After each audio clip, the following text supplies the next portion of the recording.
안녕하세요. 한국외국어대학교 ERCC학과 교수 이상빈입니다.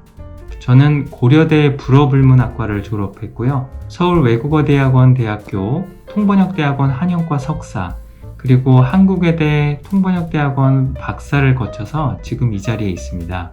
박사 과정 전에는 회사도 잠깐 다녔고 동시에 학원에서도 강의를 좀 했습니다. 2009년부터 13년까지는 동국대학교 영어 통번역학과에서 근무를 한 바 있습니다. 아직 영어 쪽으로 실력이 부족한 사람입니다. 그래도 제가 터득한 걸 학생들에게 많이 나눠주려고 연구와 교육에 매진하고 있습니다. 인터넷 검색하시면요, 좀 더 자세한 프로필을 만나보실 수 있고요. 인터넷에 있는 몇 안 되는 제 사진들은 지금 이 모습이랑 많이 다릅니다. 그 점 참고하시기 바랍니다.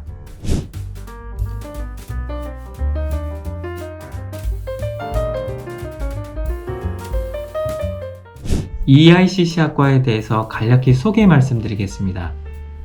EICC학과는 서울 캠퍼스 영어 통번역학과 후신으로요, 지난 2015년에 만들어졌습니다. 학과명이 영어 줄임말로 되어 있다 보니까 처음 보는 분들, 처음 듣는 분들에게는 설명이 필요한 학과입니다.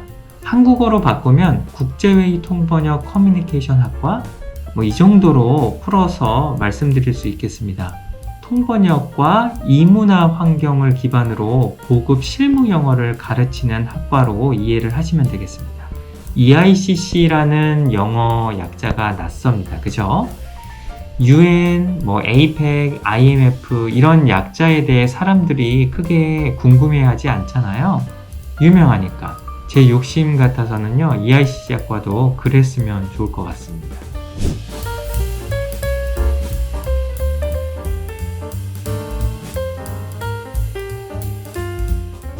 EICC 학과 커리큘럼에 대해서 간략하게 말씀을 드리겠습니다.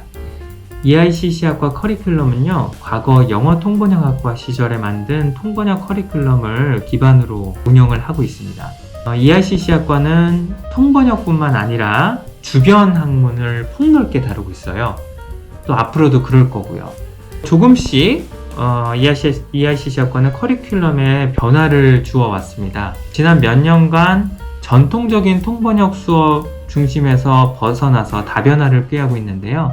예를 들면 Translation and Korean Culture Capstone Seminar라는 수업이 있는데요. 이 수업을 신설을 해서 최근 화두가 되고 있는 한류와 한국 문화를 번역의 관점에서 다루고 있습니다.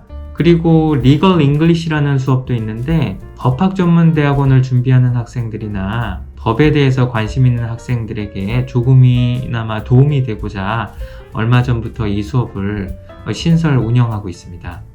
법학 전문 대학원에 진학하는 졸업생들이 있고요. 얼마 전에는 변호사 합격했다고 저한테 전화를 직접 준 학생들도 있습니다.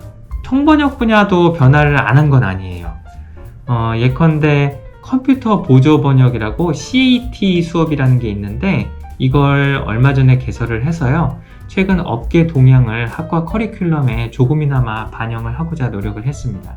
개설 학과 만들 때부터 운영해왔던 English for International Conferences라는 수업도 있고요. 이 수업에서는 국제회의에 필요한 영어 표현 등을 배우고 학습합니다. 지금까지 말씀드렸던 것만 있는 건 아니고요. 여러 과목들을 통해서요, EICC 학과는 국내에서 영어 관련 학과들이 전통적으로 다루어왔던 그런 수업에서 벗어나 조금 더 혁신적인 수업을 개설해서 운영을 해오고 있습니다. 재학생분들이 질문을 몇 가지 해주셨는데 그걸 한번 확인을 하고 말씀을 드릴게요.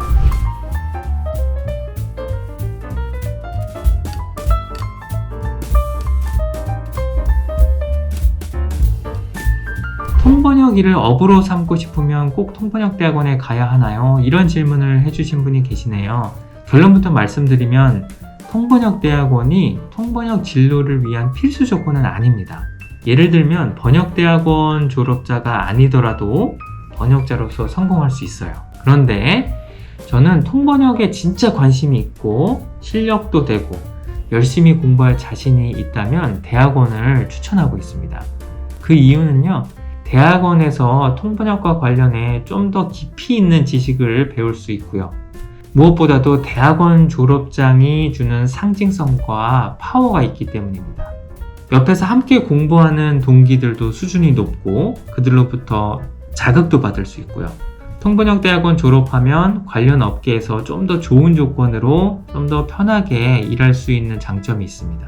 특히 국제회의 통역, 흔히 동시통역이라고 하는 거 있잖아요. 이 분야에 관심 있는 학생이라면 통번역대학원은 필수라고 생각하는 것이 좋습니다. 통번역대학원 졸업하시면 더 좋은 조건에서 일할 수 있는 확률이 그만큼 높아지는 거고요. 하이엔드 시장에서 근무하려면 대학원 진학을 생각하는 것이 좋습니다. EICC 학과의 커리큘럼도 이런 분들, 통번역대학원 진학을 꿈꾸는 분들에게 잘 맞춰져 있다고 개인적으로 생각하고 있습니다.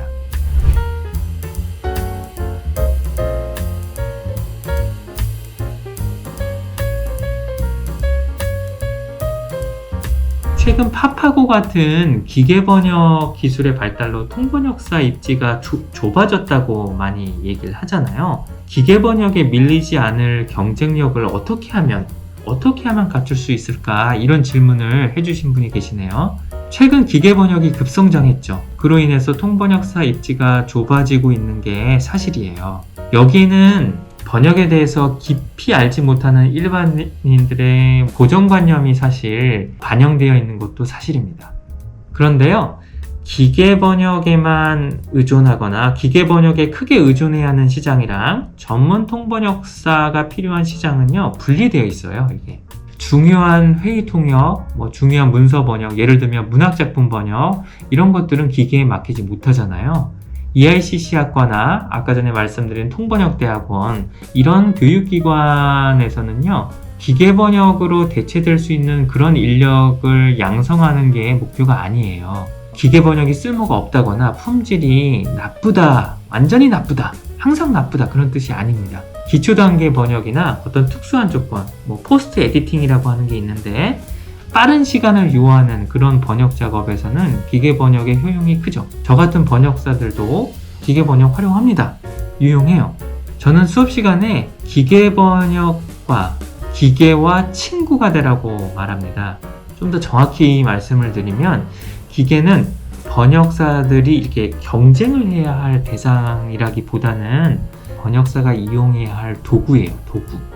기계에 상당 부분 의존해야 하는 통번역 시장이 있고, 그 다음에 인간이 주도적으로 작업을 맡아야 하는 전문 통번역 시장이 있는데, 이 두 시장의 구분이 앞으로 좀 더 명확하게 드러나지 않을까, 저는 그렇게 생각을 합니다. 기계에 밀리지 않는 방법 간단합니다.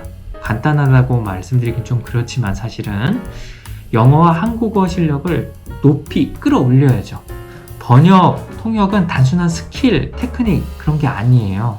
외국어뿐만 아니라 모국어에 있어서도 굉장한 내공이 필요합니다. 어떻게 하면 기계에 밀리지 않는 경쟁력을 갖출 수 있나요? 라는 질문보다는요, 얼마나 많이 공부해야 되나요? 라는 질문이 더 적절한 질문일지도 모릅니다. 외국어 공부에는요, 묘수가 없습니다. 영어가 외국어인 이상은요, 미친 듯이 공부해야 합니다. 여러분, 미친 듯이 영어 공부해 보셨어요? 먼저 그렇게 해보시고 한번 이 문제를 다시 한번 생각해 보시기 바랍니다.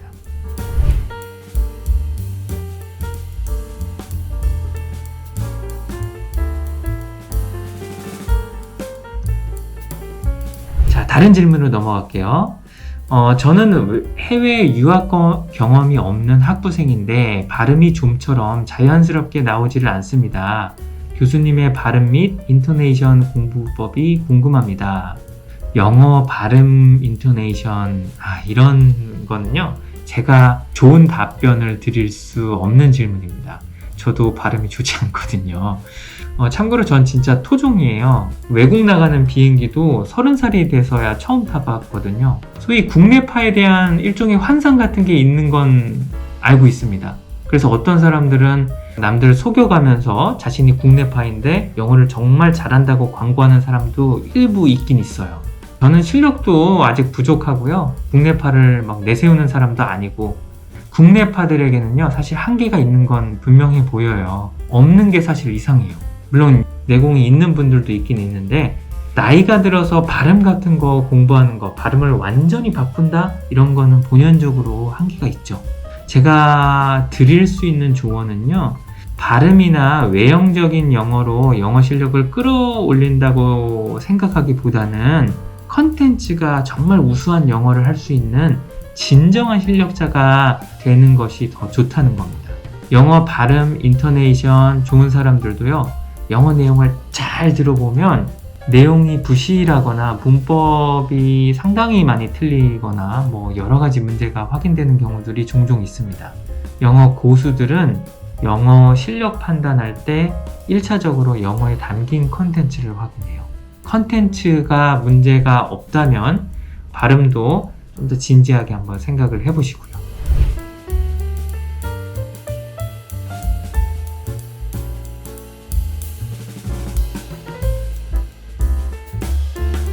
교수님께서 통번역 일을 하시기까지 어떻게 영어 공부와 통번역 공부를 하셨는지 궁금합니다.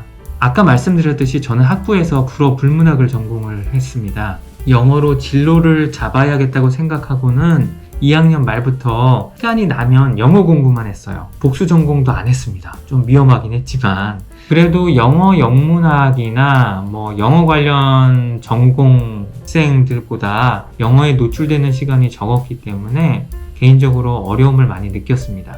그렇다고 영어를 잘하는 학생도 아니었고요. 강제로라도 영어 공부하려고 노력했죠. 학기 중에도, 평일에도. 예를 들면요, 학기 중에도 영어 학원을 꼬박꼬박 다녔고, 학원 끊을 때 요일이나 시간이 안 맞으면요, 아침 7시 타임 수업도 마다하지 않고 공부를 했습니다.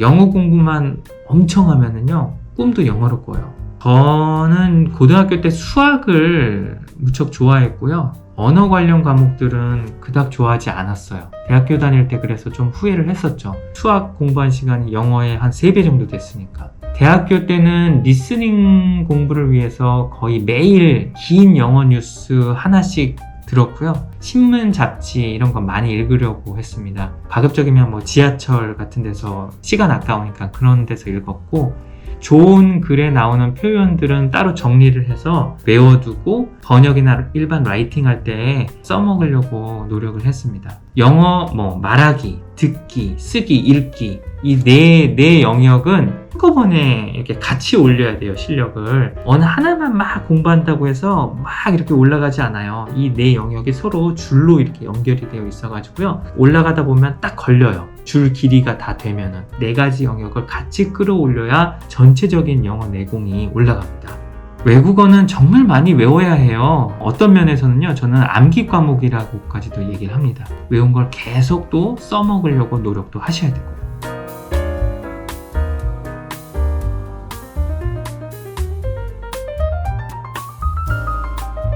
EICC학과 재학생들에게 한 말씀 드리겠습니다. 영어 통번역 열심히 공부하라고 말씀드리지는 않을게요. 여러분 중에 영어 통번역만으로 진로가 결정되는 사람은요, 매우 제한적이거든요. 저도 불문학 전공했는데 이 자리에 있잖아요. 다만 진로를 숙고해서 잘 결정하시고요, 후회 없이 공부하세요. 여러분 진로, 직업, 지금부터 여러분이 얼마나 어떻게 하느냐에 따라서 결정이 됩니다. 다만 영어는 잘해주세요. 여러분이 미래에 뭘 하든지 간에 영어는 여러분에게 힘이 될 겁니다. 그리고 결정적인 순간에 엄청난 기회를 가져다 줄 수 있어요.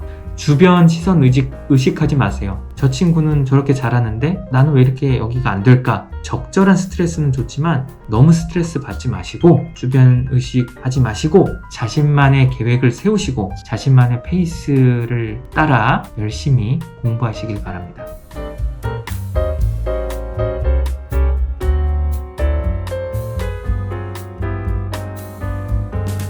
마지막으로 EICC학과 입학을 희망하는 미래의 제자들에게 말씀드립니다. 외대 EICC학과는 외국에서 공부한 학생들만을 위한 학과가 아닙니다.